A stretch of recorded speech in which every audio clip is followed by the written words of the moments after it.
Hello, grace and peace. Welcome to today's devotional. Today's message is for those who are going through something no one else understands. Something you can't explain, but you can feel. You've already prayed. You've cried out. And still, God is silent. But listen carefully. God's silence is not rejection. It's preparation. How many times have you thought, has God forgotten me? Did he hear me? Am I really alone?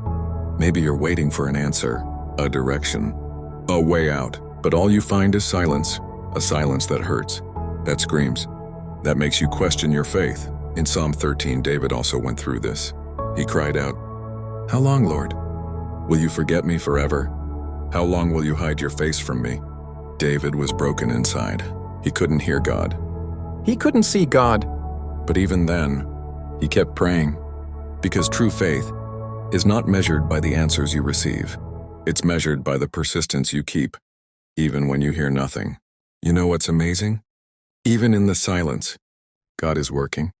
He's dealing with your inner self, strengthening your faith, removing things you didn't even know needed to be removed. In the silence, God teaches you to depend solely on Him, to trust without guarantees, to walk without understanding, because God's silence is training ground for the soul. Joseph was thrown into a pit, then into a prison, and God was silent. But in the silence, he was being prepared for the throne. Job lost everything. Children, possessions, health. And God didn't respond right away.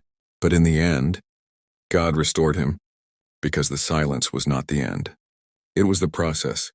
Even Jesus on the cross cried out, my God, why have you forsaken me?" Yes, even the Son of God felt the silence. But he wasn't abandoned. He was glorified.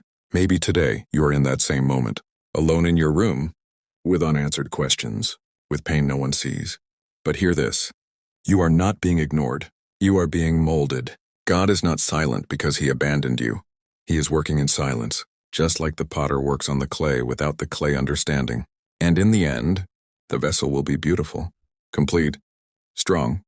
David ends Psalm 13 by saying, "I trust in your unfailing love. My heart rejoices in your salvation. I will sing the Lord's praise, for he has been good to me." Even without answers, he worshipped. Today I challenge you. Worship, even without understanding. Trust, even without hearing. Wait, because at the right time heaven will open. God may be silent, but he is still in control. You are being molded and will be raised to live greater promises. You have not been forgotten. You are being prepared.